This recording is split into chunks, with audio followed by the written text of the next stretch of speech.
पढ़ेंगे मनुष्य में पोषण। ठीक है, क्या बोल रहे हैं, मनुष्य में पोषण की प्रक्रिया पढ़ेंगे। इसमें क्या पढ़ेंगे, मनुष्य में पाचन कैसे होता है और पोषण की प्रक्रिया में पाचन का क्या महत्वपूर्ण है। ठीक है, चलिए शुरुआत करते हैं। यहाँ पर एक फिगर दिया गया है, इस फिगर को ध्यान से देखिए। यहाँ पर मुख है, यहाँ पर हम लोगों का पाचन का क्रिया शुरू होता है और खत्म कहाँ होता है, तो खत्म होता है हम लोगों का गुदा में। ठीक है, यहाँ से ये जो भोजन आता है ये किस प्रकार से हम लोगों का काम करता है और किस प्रकार से अंत होता है, इसके बारे में हम लोग देखेंगे। ठीक है, तो क्या बोल रहा है, मनुष्य भोजन को मुख से ग्रहण करता है, यानी कि मुंह से ग्रहण करता है, और इस प्रक्रम को क्या कहते हैं, अंत ग्रहण करते हैं, यानी कि अंदर की ओर ग्रहण करना। यानी कि हम लोग खा लेते हैं, वो क्या होता है, अंदर की ओर हम लोग ग्रहण कर लेते हैं, इसी चीज को क्या बोलते हैं, अंत ग्रहण करते हैं। ठीक है, जीव जंतुओं में मानव का पाचन तंत्र सबसे सुविकसित है। यह कहाँ से शुरू होता है, मुख, कृष्णली, अमाशय, छोटी आंत, बड़ी आंत, मलाशय एवं गुदा से बना होता है। ठीक है, आहार नल, पाचक ग्रंथियां तथा पाचन क्रिया मिलकर क्या बनाता है, पाचन तंत्र का निर्माण करता है। ठीक है, पोषण एक जटिल प्रक्रिया है जिसमें भोजन के जटिल खाद्य पदार्थ सरल खाद्य पदार्थों में परिवर्तित हो जाती है। ठीक है, अंतग्रहण का मतलब क्या बोलता है, जो हम लोग भोजन मुंह से हम लोग शुरुआत करते हैं, यानी कि मुंह से हम लोग जो खाते हैं, जो अंदर की ओर हम लोग ले लेते हैं, ग्रहण कर लेते हैं, इसी को हम लोग क्या बोलते हैं, अंतग्रहण करते हैं। ठीक है, तो क्या बोले, भोजन प्राप्त करने और खाने की क्रिया को जो मुख द्वारा होता है उसे हम लोग क्या कहते हैं, अंतग्रहण करते हैं। तो पाचन किसे कहते हैं बच्चों, तो पाचन का क्या मतलब है कि शरीर के भीतर जो भोजन को सरल और विलय अणुओं में तोड़ देता है, यानी कि जो हम लोग पचा लेते हैं, जैसे कुछ हम लोग खा लेते हैं, उस चीज को हार्ड हम लोग खा लेते हैं, बहुत हार्ड चीज भोजन कर लेते हैं, जैसे चावल का हम लोग सेवन कर लेते हैं, तो वो हम लोग का अंदर में पेट के अंदर में क्या कर लेता है, उसको सरल बना देता है, और विलय अणुओं में तोड़ा जाना पचन कहलाता है, यानी हम लोग उसको पचा लेते हैं। ठीक है, पाचन मुख से आरंभ होकर के कहाँ खत्म होता है, छोटी आंत में समाप्त हो जाता है, छोटी आंत में ये क्या हो जाता है, खत्म हो जाता है। अवशोषण किसे कहते हैं, यानी कि पचे हुए भोजन में उपस्थित विलेय पदार्थ, यानी कि जितने भी हम लोग पचा लिए, खा लिए हैं, जो हम लोग पचा लिए हैं, पचाने के बाद जो हमारे लिए उपयोगी है वो कहाँ चल जाता है, रक्त में चला जाता है। इसी क्रिया को हम लोग क्या बोलते हैं, अवशोषण कहते हैं। ठीक है, मनुष्य में अवशोषण की क्रिया कहाँ होती है, तो ये छोटी आंत में होती है। स्वीकीकरण का क्या मतलब है बच्चों, तो वह प्रक्रिया जिसमें अवशोषित भोजन का उपयोग ऊर्जा उत्पन्न करने तथा वृद्धि के लिए होता है। यानी कि स्वीकीकरण क्या कहता है कि अवशोषित क्या हुआ भोजन जो हम लोगों को तंदुरुस्त बनाता है, ऊर्जा देता है। नहीं तो नहीं देखे हो कोई जो नहीं खाया है, वो लोग कैसे मरियल जैसा रहते हैं। ठीक है, तो क्या बोल रहा है कि उपयोगी जितने भी हम लोग भोजन का उपयोग इसलिए करते हैं कि ऊर्जा उत्पादन और वृद्धि के लिए हम लोग बढ़ते हैं, बढ़ते जाते हैं, इसी क्रिया को क्या बोलते हैं, स्वीकीकरण कहलाता है। तो बहिष्करण क्या कहलाता है, जो हम लोग खा लिए, जो हम लोग पचा लिए, कुछ हम लोग के लिए जो उपयोगी नहीं है, तो वो जो अपचित है वो कहाँ चल जाता है, तो वो निष्कासन हो जाता है, यानी हम लोग उसको बाहर निकाल देते हैं। ठीक है, चलिए आप फिगर हम लोग देख लेते हैं एक बार अच्छी तरह से।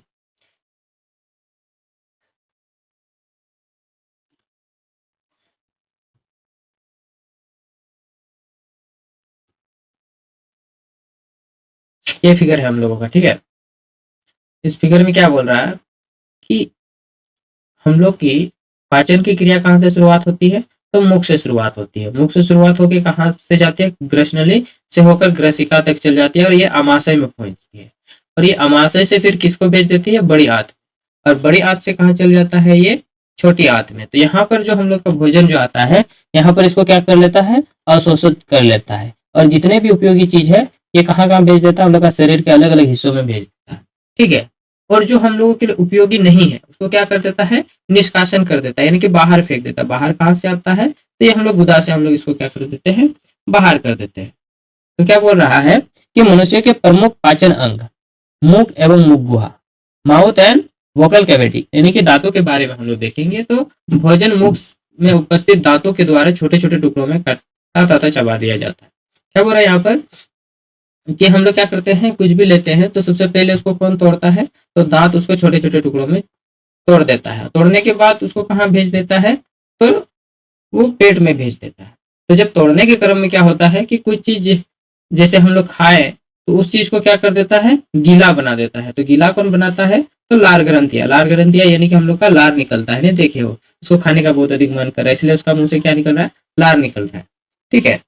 तो जो भोजन को मुलायम बनाता है, तो जो लार निकलता है उसमें क्या होता है, तो एमाइलेज नामक एंजाइम पाया जाता है। उसमें क्या रहता है, एमाइलेज नामक एंजाइम रहता है, जो स्टार्च के रूप में उपस्थित जटिल कार्बोहाइड्रेट को किस में बना देता है, बदल देता है, मल्टोज में बदल देता है। मल्टोज नामक सरल कार्बोहाइड्रेट में बदल देता है। ठीक है। जैसे यहाँ दिया गया है, जैसे हम लोग कुछ खा लिए, तो खाते समय क्या हो जाता है, हम लोग सूखा सूखा खाते हैं और उसको और भी गीला बना देता है, और भी सरल बना देता है। तो लार में क्या रहता है, लार ग्रंथि में क्या पाया जाता है, एमाइलेज नामक एंजाइम पाया जाता है। ठीक है। वो क्या करता है, जितने भी कार्बोहाइड्रेट है उसको किस में बदल देता है, माल्टोज नामक सरल कार्बोहाइड्रेट में बदल देता है। बदलने के बाद वो कहाँ भेज देता है, पेट में भेज देता है, यानी कि अमाशय में भेज देता है। ठीक है। यहाँ पर हम लोग क्या देते हैं, दांतों के प्रकार को हम लोग समझते हैं। ठीक है। तो दांत कितने प्रकार के होते हैं, तो ये 4 प्रकार के होते हैं। क्या क्या होते हैं बच्चों, कृतांक, रत्नांक, अग्रचामड़क और चामड़क होता है। ठीक है। चामड़क कितना होता है, ये 12 का होता है, ये सबसे अंदर तरफ होता है, यानी कि सबसे अंदर में ये 3 इस साइड और 3 इस साइड, यानी कि 6 करके ऊपर नीचे कितना हुआ आपका, तो ये 6 हुआ, 6 करके 12 हुआ। तो ये क्या काम करता है, ये चबाने और कुचलने का काम करता है। इससे हम लोग क्या करते हैं, चबाते हैं। और चबाने और पीसने वाला काम कौन करता है, ये जो पीछे वाला जो दांत है, जो 3 के आगे ये 2 वो है, ये क्या करता है, ये चबाने वाला है, ये पीसता है। ठीक है। ये कितना है, इस साइड 2 है और इस साइड 2 है, तो ऊपर नीचे कितना हुआ बच्चों, तो ये टोटल 8 हुआ। इसको क्या बोलते हैं, अग्रचामड़क, यानी कि प्रीमोलर। इससे आगे में नुकीला नुकीला नुकीला दांत है, ये हम लोगों का इस साइड में एक है, इस साइड में एक है, तो ऊपर नीचे कितना हो गया, तो ये 4 हो गया। ये कौन सा है, तो इसी को बोलते हैं रदनक। और पकड़ने वाला ये सामने वाला जो दांत है, ये हम लोग का 4 इधर और ये 4 इधर। ये क्या काम करता है, ये पकड़ने और काटने वाले दांत है। ठीक है। ये पकड़ता है और इसको क्या करता है, काटता है। किसी को काटना होता है ऐसे करके हम लोग काट लेते हैं। ठीक है। तो ये 4 इधर हो गया हम लोग का आगे की तरफ ऊपर, और ये 4 नीचे। तो इस दांत को क्या बोलते हैं, कृतांक बोलते हैं। कितना है, तो ये 8 को है। ठीक है। और हम लोग क्या देखते हैं कि छोटे बच्चों में जो दांत होते हैं, जो बहुत छोटे हैं, दूध के दांत है। तो बच्चों में दूध के दांत कितने होते हैं, तो बच्चों में दूधों के दांत की संख्या कितनी होती है बच्चों, तो ये 20 होती है। और बड़ा होने के बाद वो कितना हो जाता है, वो क्या करता है, एक बार गिर जाता है। यहाँ पर क्या बोल रहा है कि बचपन में जो दूध के दांत निकलते हैं उससे क्या, कौन सा दांत बोलते हैं, दूध के दांत बोलते हैं, यानी कि मिल्क टीथ। इसकी संख्या कितनी होती है, 20 होती है। ये 8 साल तक की आयु में ये क्या हो जाते हैं, गिर जाता है और उसकी जगह पर स्थायी दांत आते हैं, परमानेंट टीथ आते हैं। तो परमानेंट टीथ कितने प्रकार की संख्या कितनी है, तो परमानेंट टीथ की संख्या है हम लोगों का कितना, 32 है, यानी कि नीचे 16 ऊपर 16। ठीक है। तो हम लोग क्या बोलते हैं, जैसे कि सुने हो ना, क्या 32 दिखा रहे हो, तो यही है, 32 दांत है हम लोग, इसलिए दांतों की संख्या कितनी है, 32 है, इसलिए हम लोग इसको क्या बोलते हैं, स्थायी दांत। ये क्या करता है, कभी गिरता नहीं है, किसी किसी का बुढ़ापे तक रह जाता है और किसी किसी का गिर जाता है बुढ़ावस्था में। ठीक है। पर हम लोग का दांत क्या है कि 4 प्रकार का हम लोग देखें, तो ऐसे अलग अलग प्रकार के दांत वाले प्राणी को क्या बोलते हैं, हेट्रोडोंट्स बोलते हैं। क्या बोलते हैं बच्चों, हेट्रोडोंट्स बोलते हैं, यानी कि विषम दंती। विषम दंती अलग अलग प्रकार के दांत है। ठीक है। तो ऐसे जितने भी प्राणी हैं जिनका अलग अलग दांत है, उन सबको क्या बोलते हैं, विषम दंती, जितने भी प्राणी हैं। ठीक है। और मनुष्य के जीवन काल में दांत 2 बार निकलते हैं, तो इस अवस्था को हम लोग क्या बोलते हैं, द्विदंती, यानी कि 2 बार निकलना। तो इसको क्या बोलते हैं हम लोग, द्विदंती बोलते हैं। द्विदंती और विषम दंती समझ में आया बच्चों। विषम दंती मतलब क्या है कि जैसे किसी किसी जानवर में भी देखे हो कि पीछे का दांत अलग है और आगे का दांत अलग है, तो इसी चीज को हम लोग क्या बोलते हैं, विषम दंती, यानी कि अलग अलग प्रकार के दांत वाले प्राणी को क्या बोलते हैं, विषम दंती बोलते हैं। तो द्विदंती क्या है, द्विदंती जिसका दांत एक बार गिर जाता है, फिर से उस जगह पर नए दांत आते हैं, यानी कि 2 बार दांत निकलता है, उसी को हम लोग क्या बोलते हैं, द्विदंती बोलते हैं। ठीक है बच्चों। तो दांत भोजन के टुकड़े कर देती हैं और इस भोजन का क्या होता है, वो पचाने के लिए हम लोग अंदर भेज देते हैं। इसके बारे में हम लोग अगला क्लास में देखेंगे।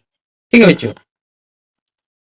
आज का क्लास आप लोगों को कैसा लगा, कमेंट करके जरूर बताइएगा और लाइक और सब्सक्राइब करना मत भूलिएगा। Thank you.